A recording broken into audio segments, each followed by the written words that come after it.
Hey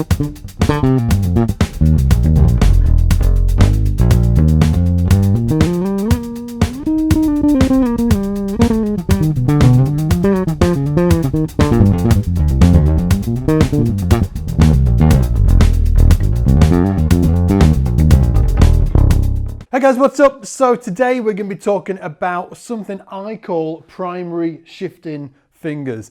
And getting this concept into the way that you play the bass is going to give you way more fluidity around the instrument, especially when moving up or down the neck. And this primary shifting fingers is a concept that I discovered in my around 24. I was actually studying with a great guitar player. I studied improvisation with him, a guy called Mike Walker, and I noticed this thing that he was doing on the neck and I was like, I'm stealing that. So that is why I'm here teaching you guys about it today. So to get you into this concept, what I'm firstly going to do is play a little improvisation, moving up and down the neck. Then I'm going to tell you which the primary shifting fingers are of this hand. Then we're going to slow it down in slow motion so you can see it in action. And then I'm going to give you these two exercises, okay? So here's the improvisation and then we're going to slow it down for you.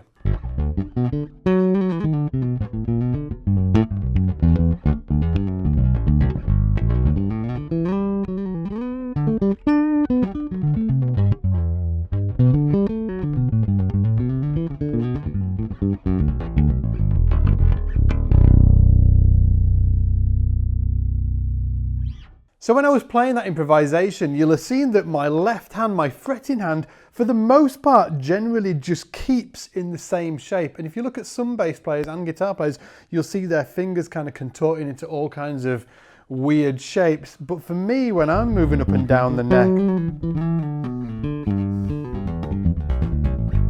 it kind of always stays in that same shape, and that is by design. I'm not kind of winging this and hoping for the best, it's by design. And the way that I'm achieving that is by using primary shifting fingers.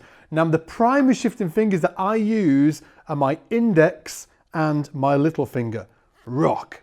That means that every time I shift, for 90% of the time, and again, we're going to slow down that improvisation I did in a second so you can see that.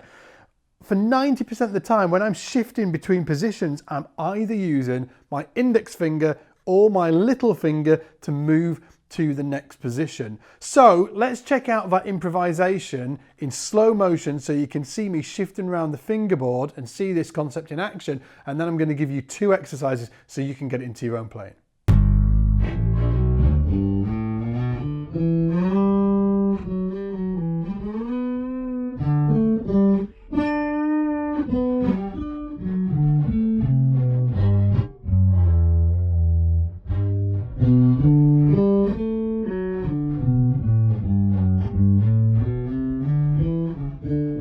Cool, right? Okay, so how do you get it into your playing? So what I want you to do is take a C major scale. I'm starting here on the E string with my second finger. We all know this shape, right?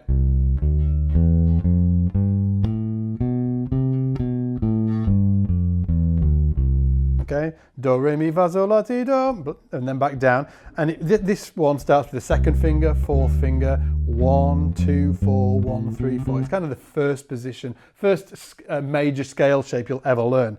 Now what I want you to do is take that scale, but every time you use your little finger, I want you to shift to the next nearest note in the C major scale. So instead of going down here, what I want you to do is play C, D.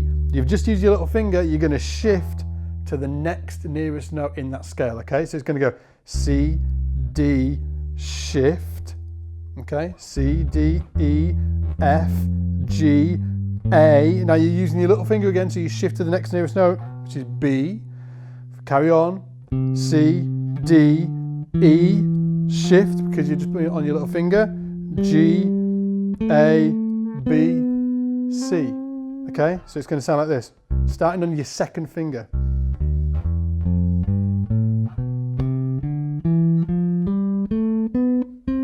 And then we do the exact same thing, descending.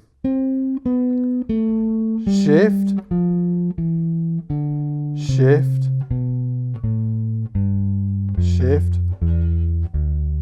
So every time you move on the fingerboard, you're only shifting using your little finger.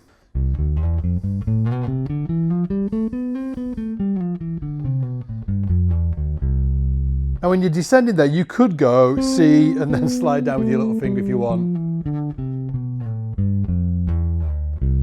Like essentially you should be able to use this system all over the fingerboard, no matter what finger or fret you start on. So this is just 2 exercises to get you started with this. The second exercise is exactly the same, but we're going to be shifting with our index finger. Here we go, same thing. Shift, shift, shift. Now we're on our little finger here. Let's shift with a little finger up there, okay? And again. And then when we're going down, same thing, shift with the index finger.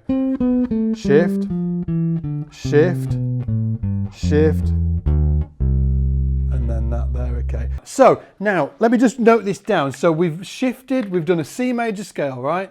C major scale, oops, scale. It was a 2 octave C major scale. Exercise 1, we shifted with our pinky up and down. Okay. Exercise 2, we shifted with our index. Okay. So exercise 3, and I said I'd only give you 2 exercises. Here's a bonus one for you. Exercise 3, you are going to combine both of these in one exercise. And what you will see, and I'm going to show you that slow motion bit again in a minute, what you'll see for the most part is when I'm moving up the instrument, okay, ascending up the fingerboard, I generally shift with my pinky. And then when I'm descending down the instrument, like doing this kind of thing, okay, I'm generally shifting with my index. Now that isn't a hard and fast rule. Again, this is more self-discovery for you. You've got to work out what's going to be best for you. So let's see exercise 3 in action. And for me, as I said, I'm going to shift up with my pinky and I'm going to descend with my index. I'll play it really slow so you can check this out, okay? And again, I'm going to be using this second finger as a starting point, okay? So C, shift, shift, shift, shift. Now I'm going to descend using my index as that primary shifting finger. Shift, shift, shift, and then I'm on the C, right? So I'm just going to do that once more for you. Shift, shift, shift, shift, shift, shift, shift. Now, so just so you can check this out in action again, the improvisation I did earlier, let's see this in slow motion and we'll indicate on screen which finger I'm ascending with and which finger I'm descending with. And as you'll see, when I ascend, it's generally my pinky, and when I descend, it's generally with my index. Check this out.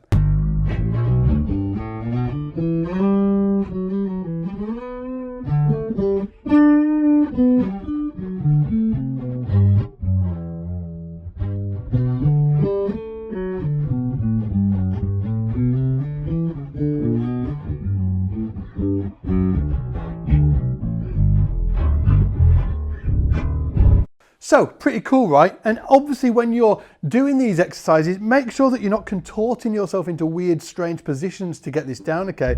You can just shift it. Like even with a big stretch like this, if you've got smaller hands, you can just shift like this. You don't have to stretch, okay? That's why there's, you know, clips of 12-year-old kids on YouTube tearing Donna Lee up and stuff on the bass, because, you know, you don't need huge hands to do this stuff. It's absolutely about getting good technique and really smooth systems when it comes to shifting around the bass. If you have missed it, I've got a brand new 26-week bass technique accelerator course. That's a bit of a mouthful, isn't it? That is closing enrollment in a couple of days' time. So if you haven't missed it, I'll put the link below. It's your chance to study with me for a full 26 weeks. You'll get a brand new lesson each and every week focused on building your technique from the ground up. I'll be in the questions every single week answering your questions. So it's basically your chance to study with me for 6 months, all about getting your bass technique to the next level. So there's going to be no distractions. You're not going to have to think about what to practice next, because every single week you're going to get a lesson. And within that lesson, there's going to be 4 specific exercises. And I'm going to tell you exactly how long to practice each of those exercises for. Really, I'm looking for students that can give 20 to 30 minutes a day, 5 days a week, to work with me over the next 26 weeks. It's going to be a ton of fun, and hopefully I'm going to take your bass technique and your bass playing to a completely new level within this year. So if you haven't checked it out, link is down below. As always, guys, take it easy. I'll see you in the shed.